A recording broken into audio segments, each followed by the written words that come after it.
The coach looks right across the table from me and he says, Alex, we are bringing in someone to take your spot. Tom Brady won like his third or fourth Super Bowl. He's married to a supermodel. I remember he said a quote. He said, there has to be more to life than this. How sad would it be to spend your whole career making money, doing all these things, but then to look back and say, wow, like I missed it.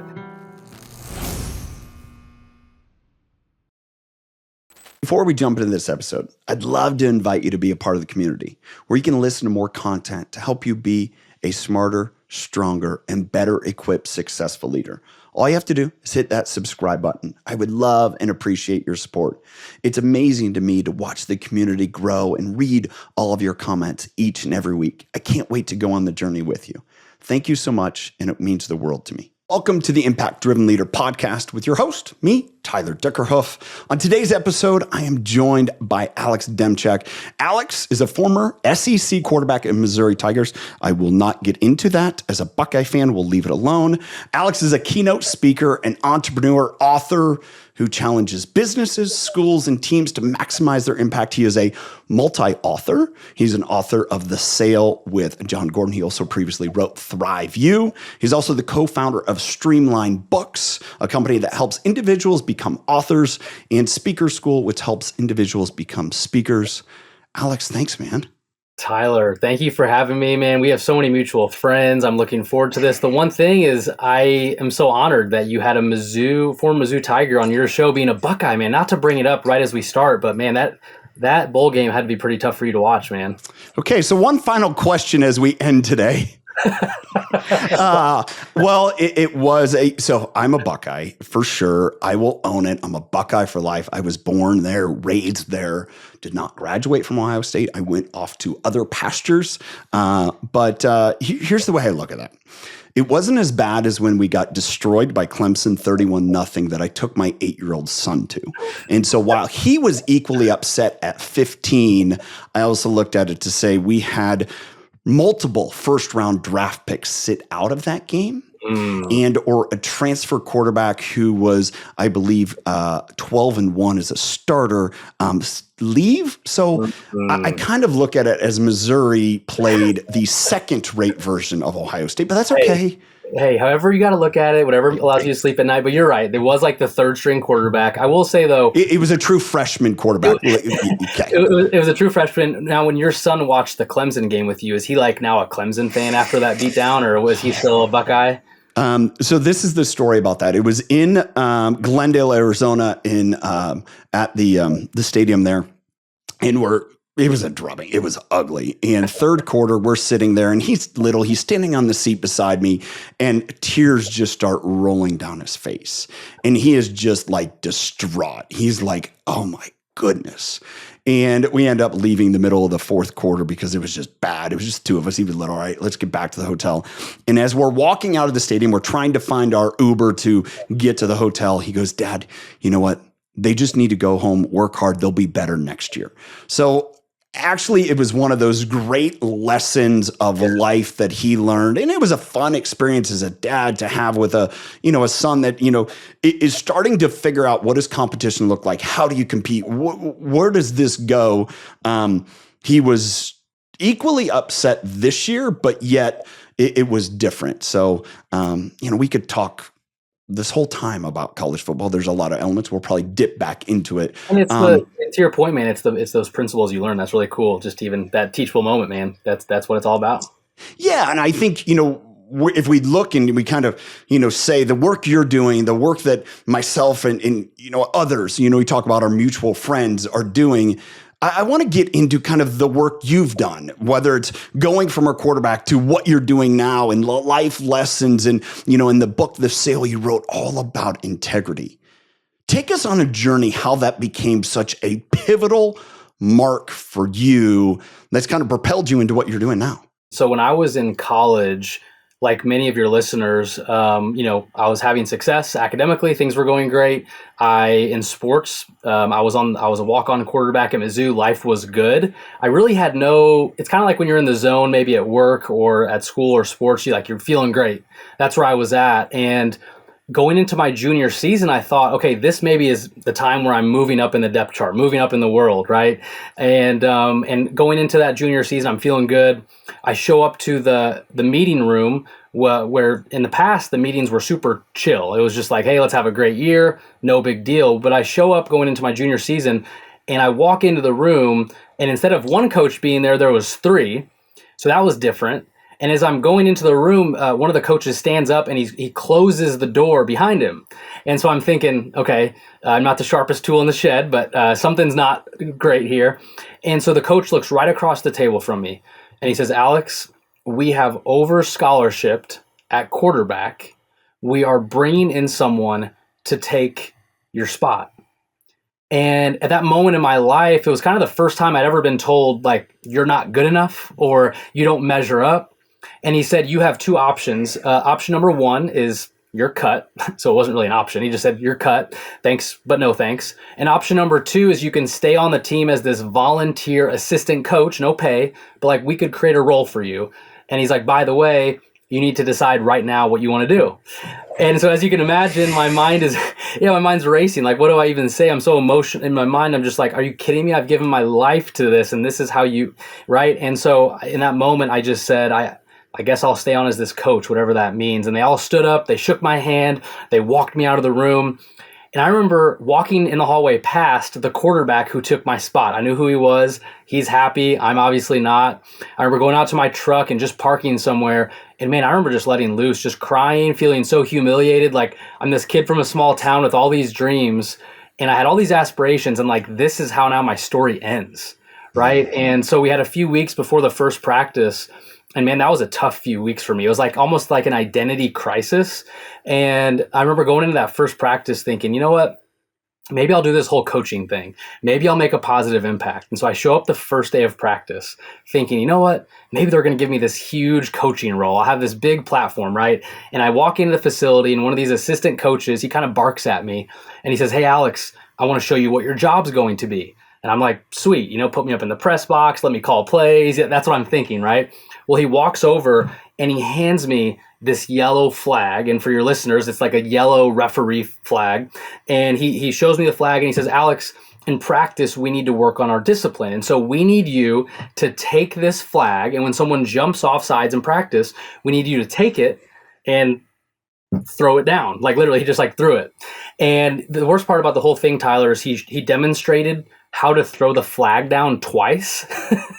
And I'm like, really, bro? I didn't say that, of course, but he's like showing me how to do this.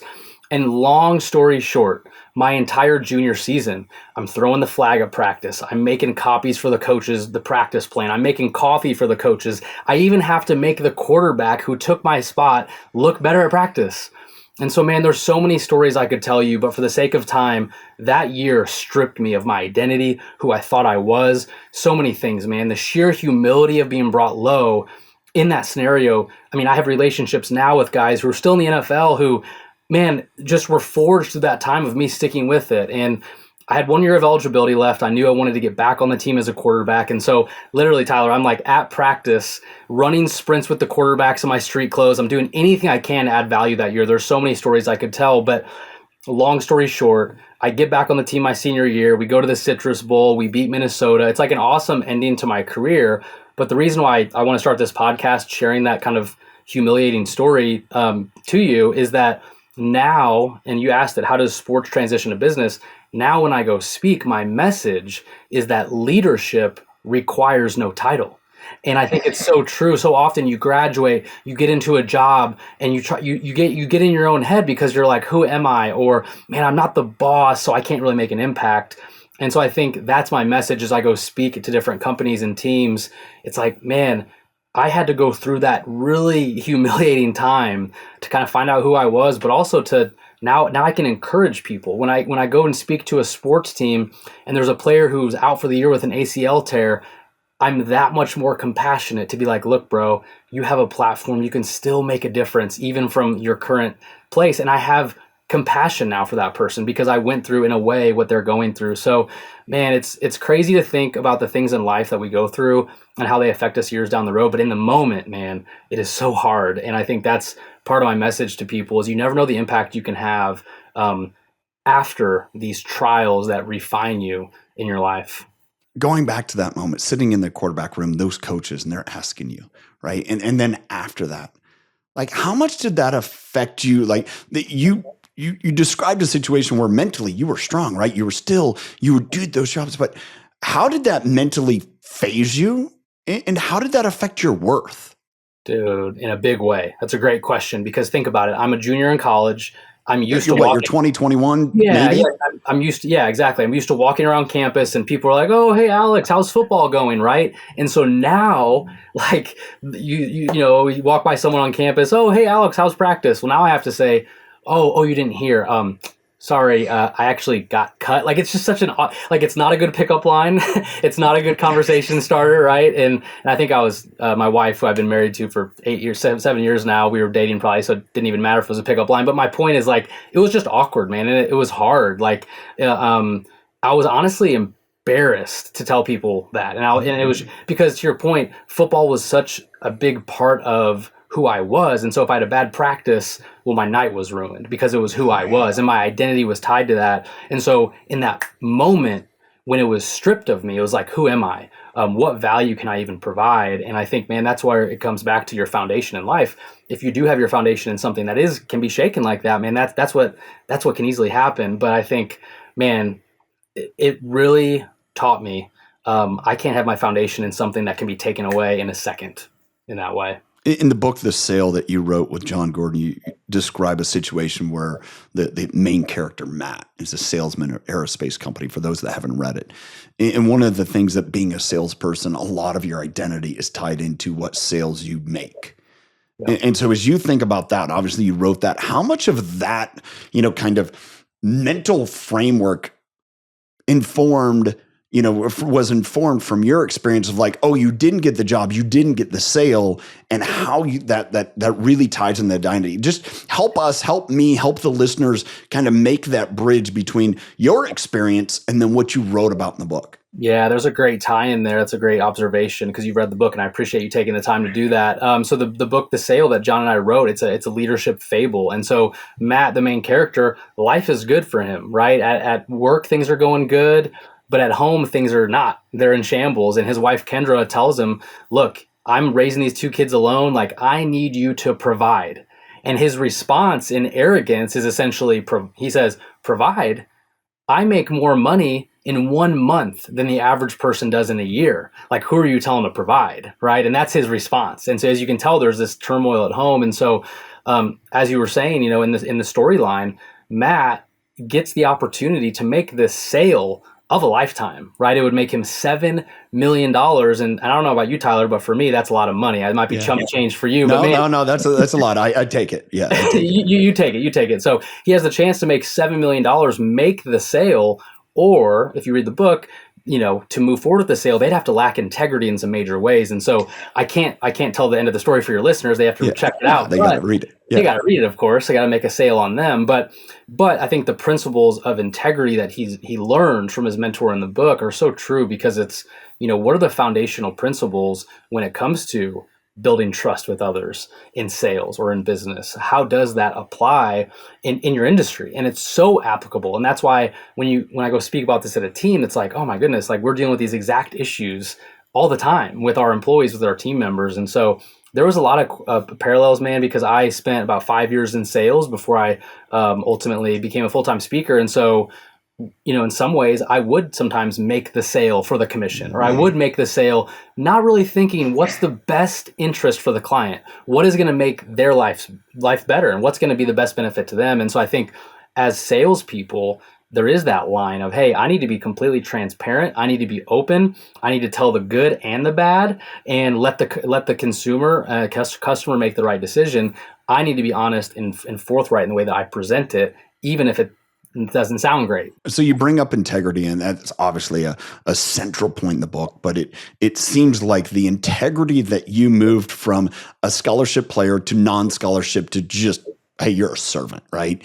And the integrity of, like, I'm going to do this and I'm going to do it well was imperative, right? That's what it sounds like to me as you describe it. And reading the book again, this is what I want to know. How do you define integrity and for the listeners, but also yourself? It's like, I think we hear integrity, but we're like, what does that really mean? Yeah, I think a great way to define it is actually look at the root word. So the root word of integrity is integer. And so for all the math nerds listening, it's like, that's a whole or complete number, right? And so when you think about the fully integrated leader, when I think about someone in my life who I know, who they are at home, at work, whatever environment, like they are the same, they are congruent, they build trust.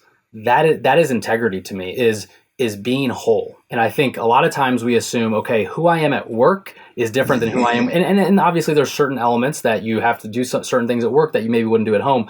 But overall, right? I talked to someone recently who, there was essentially this person at his workplace was making over $1 million a year, but they had missed 2 years of their kids' sports games. And so it's like, what's the, like, in my mind, I would trade all of that to be with my kid, right? And so it's like, I think it comes back to that. When you think of someone in your life who is fully integrated, the fully integrated leader, and that's the thing, Tyler, you can see, when you know it, like when you're around it, you can see it. Like when you were with John Maxwell last week, like I wasn't there, but I just saw an awesome picture on social media. When you're around a guy like John Maxwell, when you're around a Jordan Montgomery, a Thomas Williams, all these people that I saw were at that event, there is something about them that you're like, that's it. And you can define it from far away and say they are doing things the right way. And I think that's what's so attractive about leaders like that, is when you're around it, man, you can feel it. And then the opposite's true. When you're part of an organization or a team and you're like, man, the kind of the flags start going up in your mind, the opposite's true. You can 100% sense the opposite. And it's so divisive and destructive. And I think that's why it's so important, man, for the type of content you're putting out there, because it's so true. You have a platform to make an impact, but what are you doing with that platform? Why do you think people struggle with integrity? What is it that it's just like, ooh, like, what's the internal thing that you believe, either from your own experience or talking with others, where integrity becomes a struggle? Yeah, that's good. Great question. And I was at a car dealership speaking with different employees, and the CEO of this car dealership said, Alex, is it more important to model integrity or talk about integrity? And similar question to yours. And I said both, because as a leader, who are you to put in laws or rules into place when you haven't done them yourself? It goes back to, to be a great leader of others, you have to first lead yourself. And to answer your question specifically, why is it so hard? Think about the way that we are almost like trained in society. It's almost like when you see someone go out of their way to do something incredible, it's almost like it's a national headline. This person picked up $100 bill and gave it to the old lady. It's like, why is that like a headline? I think we're so conditioned into the negative news, the examples of politicians, business leaders messing up in big ways in this broken world, that I think it's like we're conditioned for that. And so, man, that's why I don't watch the news. Like, I mean, I know I have, I listen to different podcasts that summarize the news, but I don't give my creative energy and control to like a full news cycle or something, because I don't want to condition my mind around those things. And so I think it's almost like when you're looking for it, you start finding more opportunities about it. Warren Buffett had a quote about building trust. He said, trust is like the air that we breathe. When it's present, you don't even notice it. But when it's absent, you can't help but notice. And I think that is so true, man. When you're on a team, when you're working with someone that you're like, I can't trust with this person, there's no progress, there's no traction. But when the opposite is true and there's integrity is there, there's a mutual buy-in, you can get so much done, man. And I think that Warren Buffett, one of the richest people ever, that quote is so true. And it's how often are we actually living that? Yeah. I mean, all those elements I get. I mean, I feel maybe this is like experience that you had, right? Where, as sales or maybe what you're doing now between writing books and publishing books and helping authors and speakers do their thing. Where's a time that you were personally challenged in your integrity? Maybe it was back at Missouri. I get it. It was tough times there, right? But I mean, where were you challenged where you're like, and give me just paint the picture of what it was like when you walked through that. Much like what you describe in the book with Matt. Yeah, I mean, I think we all have examples, daily, monthly, yearly, but even a recent example from probably 2 weeks ago, I had a speaking engagement, and they sent, I do about 50 engagements per year, and I know you do a lot of that as well, and they sent the check, and the check was a lot more than what I should have been paid. And so I had this decision, like, here I am going to this company in Texas to speak on integrity, speak on building trust. And I had to email the event planner, and I struggled with this because it's like, well, I am providing a lot of value to this organization, but they are paying me more than what we had on the agreement. And so I emailed the event planner a few weeks ago and said, hey, so excited to speak at your event. Just want to let you know, this is above what we agreed on. And I just put it out there, and it was a hard email to send, but I sent it, and they made it right, and I went and did the event. It was awesome. And so, like, that is a small example, and I'm not saying that, like, I'm perfect, or I know none of us are on this podcast. The point is, like, how in the world could I go speak at this event and would have pocketed that? And this huge company would have never known. They would have never known.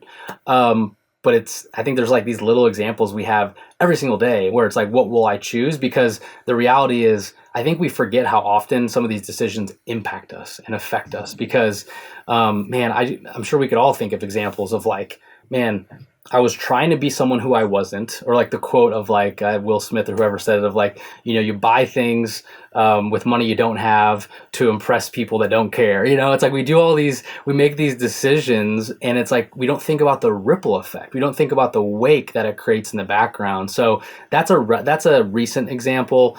There are many times in my life just that I have not done the right thing, obviously, and so I'm not trying in any way say that I am that. I'm just saying, I think when we pause and take the moment to consider what are the implications of this on how it affects me, affects other people, I think that's where the change starts to happen. Are you willing to have a little bit more of a conversation, right? I'm asking questions, you're answering, but I want to have like a little bit more of a conversation. That's what I do, right? I'm a conversationalist. Yeah, man. How much do you think in yourself that insecurity ties into it? Yeah, I think that's a great point. I think when your self-worth of who you are and the foundational principles of who you are as a human being are not secure, then how could you not be insecure? How could you not struggle with insecurity when you're like, man, my identity, like I speak a lot to high schools, right? And so I think about going into a high school, and the 14-year-old girl, her identity is like in her 15-year-old boyfriend, right? Every emotion, like, this is her world. It's social media. It's this boyfriend. And it's like, how do you try to communicate to that girl, like, look, your identity is not tied up in this? Because number one, the statistical, most likely you will not be married and live together a long, happy life together. Two, your value of who you are as a beautiful girl has nothing to do with this knucklehead boy over here, right? And I could keep going, right? And so I think so much of, especially these younger generations coming up, Gen Z, I'm a millennial, it's like we're so used to seeing reels and videos and posts. It's almost like I think these younger generations are getting good at like sensing kind of what's fake and what's not, because they're used to seeing it for 8 hours a day on their feed. And so they can that's one thing I will say when employers, talk to me about, hey, how do we retain these employees? How do we recruit them? It's like, well, first off, you need to create a culture that people actually want to be part of. But two, if this Gen Z feels any wavering in the way that you conduct things, like, they're going to go do something else. And so I think we saw that in the last few years. But man, I think insecurity is a huge part of it. I think if you don't have that security, you will search for it in all the wrong places. And you even hear you think about this, Tom Brady. I remember Tom Brady won like his third or fourth Super Bowl. He's married to a supermodel. I remember he said a quote. He said, there has to be more to life than this. Yeah. Jim Carrey, he said, I wish everyone could be rich and famous to figure out that this isn't what life is all about. And so it's like, if you have these individuals saying things like that, you almost have to take them at their word and be like, well, man, why are they sounding this alarm? And so, man, I think insecurity is a big part of it. And a big part of what we do is streamline books too, man. A lot of people come to us and say, look, do I have a story to tell? Is anyone going to care about what I have to say? And we get to tell that person, look, there is someone out there that needs your story, your perspective, your message, and they're actually counting on you today. My co-founder talks about this, Will Severns, all the time, and I love it.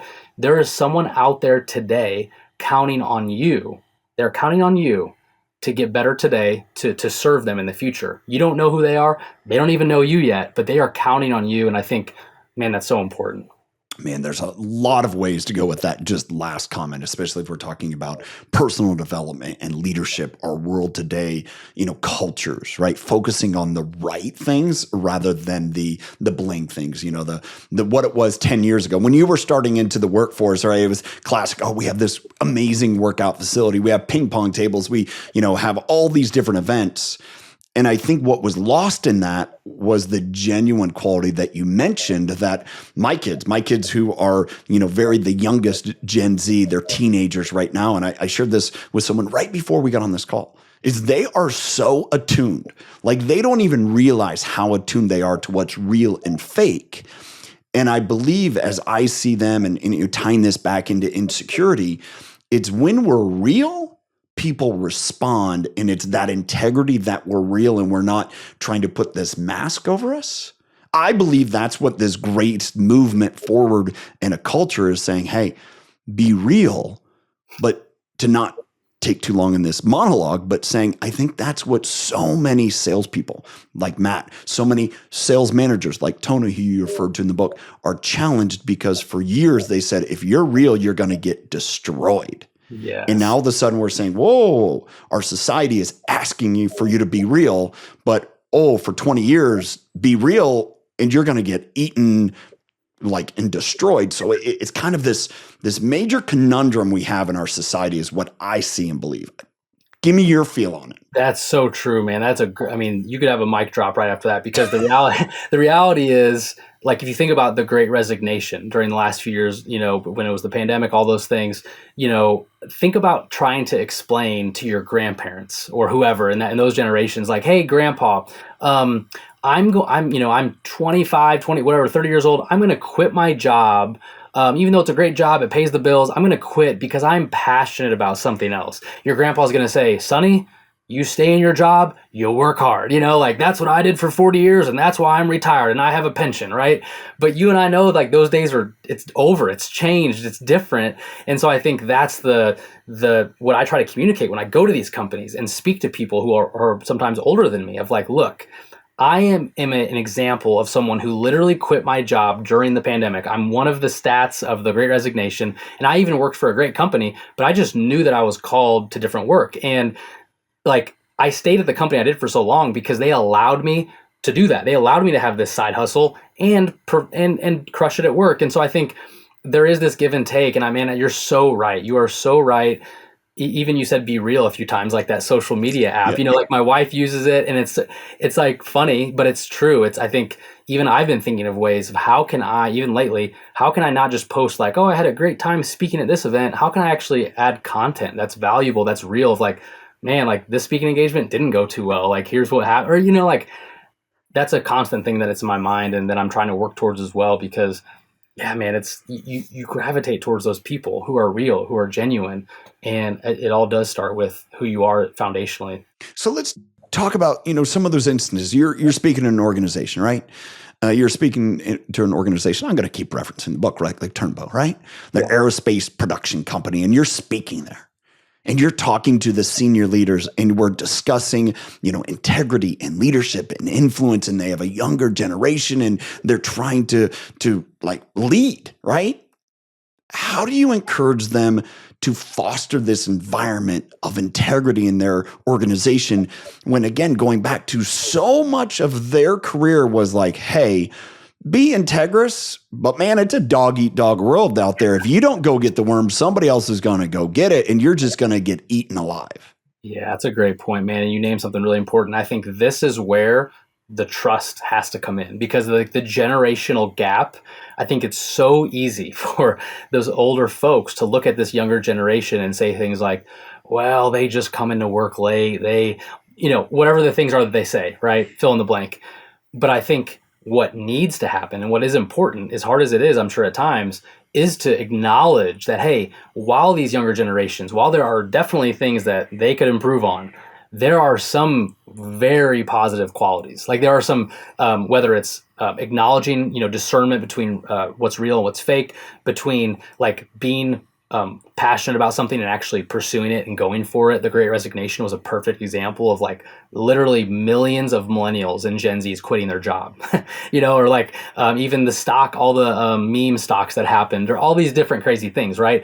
So there are good qualities, right, if they're harnessed correctly. And so I think that's the message is, how do you be a bridge if you're on leadership at a company? How are you a bridge to allowing those individuals, if they're younger, for example, to utilize their gifts, be part of something that you're passionate about, that the organization's passionate about, within the guardrails and the confines of what can be best for everybody? Because I think if that Gen Z or millennial comes in and feels like, oh man, this isn't genuine, or they talk about core values on the wall, but they don't live them, that employee will be gone within 2 years. It's like they will not last long there. And I just think, man, that's a first step of maybe even what I would say to that employee, that business owner or executive is, are there surveys we can give out to some of if you're having a retention problem, what surveys can we give out to kind of get to the bottom of what are the issues? Is the issue with me as the leader? Is the issue with the leadership team, the culture? What are the things we're hearing? Because until you're willing to have those conversations rather than just dismiss,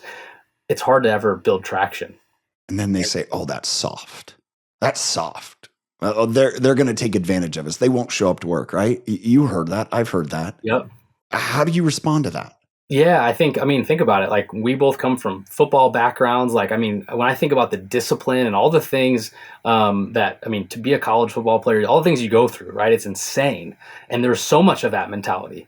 And it's a great mentality, I think. And so I am more aligning towards that mentality than the other mentality, for sure, even though I'm a millennial. But I would just say, again, it comes back to they are different. They're going to work differently. Think about it. All the older generation, they could never fathom working remotely, right? Well, now can't. They still can't. They're like, get into the office, right? Which, I agree with in a lot of ways, in some ways, but what do people my age want now? They want hybrid work, or they want remote, or they want like hybrid is kind of the choice right now for people. And so to that person, it's like, look, and that's the thing. I wouldn't even maybe have to say something to them, because they would probably be coming to me saying, look, we've lost X amount of these employees in the last 3 years. How do you help us? And so I think it's less about like, hey, don't be so hard on them. It's more of just like, figure out what they want and try to find a way to work with them. So I think that's a major challenge people are experiencing. And I look at myself a little bit older than you, and people like me that are listening to this podcast. I kind of call the peanut butter and jelly in the generation between the bread that's the baby boomers, the bread that is the younger millennials, Gen Z, and this millennial Gen X. We're like, oh, we got to deal with it. People are coming, get more people here. And it's like, well, you want them to come to work every day and they don't want to. How do I deal with this? I want to kind of go along a thought line that'll bring us back to the individual needs of employees and how different it is. You're in your early 30s, right? Yeah, 31. Okay. And let's go on a little exercise here. When you were in college, yes, you were playing football, you were doing those things, but how many of your classes were online, remote? You didn't go to a classroom? I would say it's nowhere near what it is now, I'm sure, but it was definitely starting to trend that way. Okay. I feel like, starting to trend that way. Okay. So you're an example of a person in the workforce today who worked remote, getting a degree, and you graduated or you left, however that accordingly, you were successful in that. To me, that is what hits me. I have a sister who is 20, she'll be 29 this year. And her last 2 years of college was 100% online. Wow. And it was is what it was. I talked to other people roughly your age. Like, I was the example of, all right, this is going to show my age. My senior year was the first class at Cornell University where you had to submit your homework online. And so many of us are like, this is stupid, right? Evolve 15 years later and you're taking every class, right? And so what's hard for me going back to this, for me, showing up at an office, being there at a desk, that was normal. And then over time, I wiggled through it as my life changed. I got used to it. But then you have people in your age and younger, right? Many people listening to this podcast who went to college either remote fully or ended up being remote. And now all of a sudden they're in a workplace and their leader, their manager, their owner is saying the only way that you can effectively work is if your butt is sitting at a desk. And there's this incongruence like, wait a second. I got a degree at whatever university and accomplished that working remote. And now you're telling me I can't do the equivalent of the same job working remote? We got some differences here. And I think that highlights this idea that someone who's 44 has a completely different viewpoint on their needs, desires, and wants than someone who's 31 compared to someone that's 24, just based upon what's evolved. That is such a great point. And you even saying it like that, think about your sister who you mentioned, who's 29. Yeah, it's almost like she almost probably feels hypocritical when she graduates and then a company says you have to be here, even though the work could be done remotely. So yeah, man, that is, you're right. That is something that it's going to be interesting to watch the trends. And I really do like watching those kind of trends because I was one of the people who quit. It'll be interesting. And when my 3-year-old daughter, when she's someday going to college, like, what does that landscape look like? So it's very intriguing, man, to think about where just say, for example, you're done with this call, you're doing a call for an organization and they're dealing with those struggles. Just go through it real time. Like, what do you say to that leader? What do you say to that organization? Informed from this not a conversation or what you've had previous, like walk me and the listeners through. How would you advise them? Yeah, that's really good. I think first off figuring out what the objective is, right? It's like, for the person who's saying you have to be in the office. Well, there's obviously certain jobs that are going to require that. Like you can't get around, my brother-in-law who's a firefighter.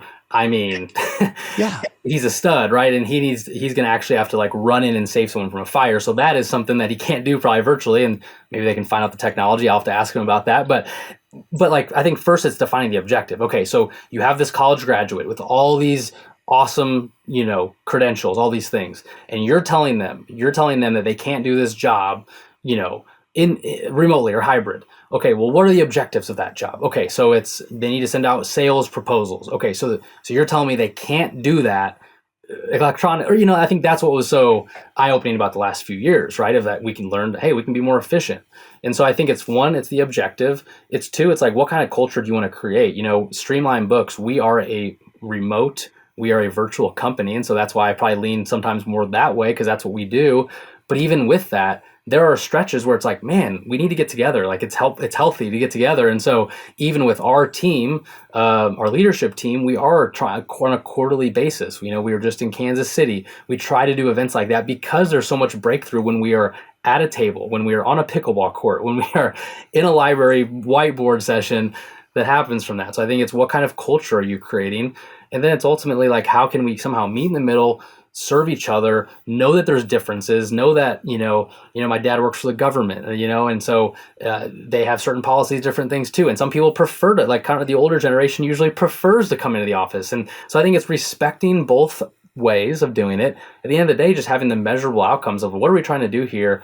Are we actually doing it? And let's support each other through that. So that's where I would start. I think there's other assessments, surveys, things like that could help.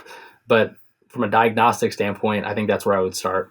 One thing that I picked up as you were sharing that about yourself at Streamline is that you're highly intentional about interactions. And I heard this last week from a friend who's a part of an engineering organization.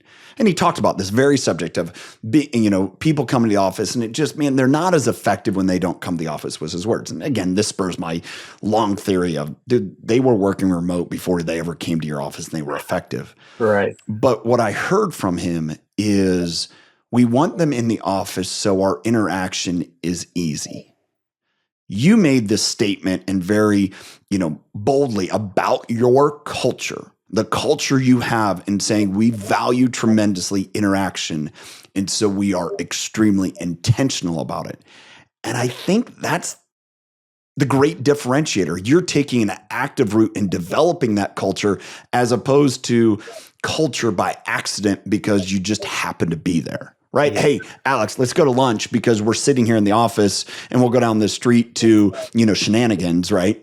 Great Office Space reference. And we'll go down the street instead of saying, hey, I'm in Spokane, you're, where you're at, let's meet up in, Denver. We're going to have a couple days there where we're highly intentional. It actually might be more effective, the latter, right? 100%. And that you just named something that's so true, because it was Shenanigans, right? That you got. Yeah, of course I need to visit that place too. But when I quit my job in corporate America, that's so right. Like I all of a sudden didn't have the built-in people, hey, let's go to lunch, let's go wherever. I had to now be intentional to go seek it out. And I still do today, because one of my weaknesses, I'm like you, I'm a self-starter. I can just grind and I can work, and it's easy for me to not build in at times, hey, I'm gonna go get coffee with a friend, I'm gonna go meet with my small group friend, whatever. I have to like be intentional. And, like every week, every Tuesday night, we've been, I have some people over play ping pong at my house, but I have to like put a reminder in my calendar on Tuesday at noon, text ping pong people, because if I don't do those things, I'll just grind and I'll look up and I'm like, shoot, I forgot to respond. And so I think you're right, man. It is being intentional. We can even be more intentional than we already are, but I think it's knowing like, hey, we got to have in order for this to work, there has to be the trust. And I do think it takes a self-starter mentality and attitude. But man, you are so right. I think when you do have those moments of like intentional connection, like me and you carving out times from our schedules to get on a podcast, like this time we are spending, and hopefully your audience would say the same, is really effective and it's really impactful. And to go off, your podcast name, it's like it's truly impactful, because we are saying, hey, we're going to be intentional in connecting with each other and talking about real things, rather than just, oh, I work at my office and, well, are you free? Sure, let's go over to the burger joint. It's like, this is intentional, man. I think that's where you start to see that breakthrough. The through line that we've had here of integrity, obviously that's a part of it. For me, it's about insecurity often, and our limitations are insecurity. And I think if we look at this dynamic, what's going on, right? We've talked a lot about culture. We've talked about this change in generation. We've talked about how organizations have absolutely evolved in the last several years. And I think with integrity, we have to admit it's changed. I can't keep doing what I always did, or I can't go back to what I used to do and think it's magically going to fix it. I have to be proactive, intentional, and that's scary. Yeah, man. I think it is. You even said something like falling culture by accident. And I think it's so true, man. Like as leaders, high impact leaders that you and I are around, they do not become that way on accident. They do not drift into that. It's like a daily decision, like, hey, I have the opportunity to make an impact. I'm going to go out of my way to do these things. It's not always the funnest thing, but it's like the best thing. And so I'm going to keep making those small, and that's a big part of integrity, making those small, mundane, boring decisions that lead up. You hear Dave Ramsey talk about, one of the highest metrics, like one of the biggest groups of millionaires that he talked in his surveys. You'd think it would be like financial planners, or no, it's teachers, it's educators. Why? Because they've been in education for 40 years. They save diligently through their savings plans. And one of his highest metrics of millionaires that he studies is educators. And it's like, that's crazy, because they don't probably make as much as a doctor or some of these people would, but they make the small decisions over time that build up, and it becomes a snowball effect. And so I think in your life, in your career, that's true in a positive way, or that's true in a negative way. As you think about it, as you think about the next step for Alex, the next step for what you're doing, how do you continue to make the impact? How do you continue to help people evolve, to recognize the things that we've touched about? All right, we can throw this out over, 30, 40 minutes of a conversation of just bouncing back and forth. But how do you get people to like, oh, I got to do that hard work? Man, that's good. I think for me, personally, it's in the morning, how my day goes is a lot of times tied to like how my morning goes. And so for me, that's getting up early, that's getting up in the Word, that's reading something that's challenging me, that's writing down, that's the beginning of my day.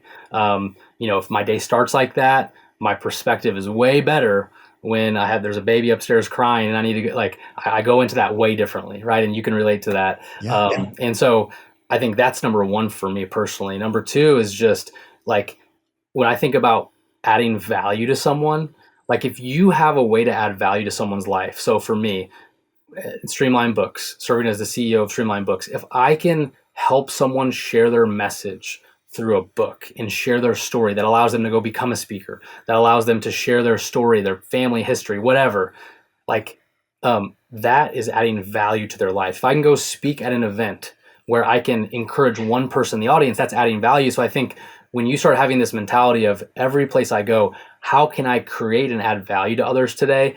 It is not an easy question to ask because it requires discipline. But I think the more you ask that question, the more I ask that question, the better days I have when I spend more of my day saying, how can I add value? Not try to sell someone, not try to, convince someone to use my product or service. No, how can I add value to that person? And when you do that day after day after day, man, that's when you look up towards the end of your career and you're like, wow, I look at the impact that I had because I made those small daily decisions. I think, man, that's where it starts.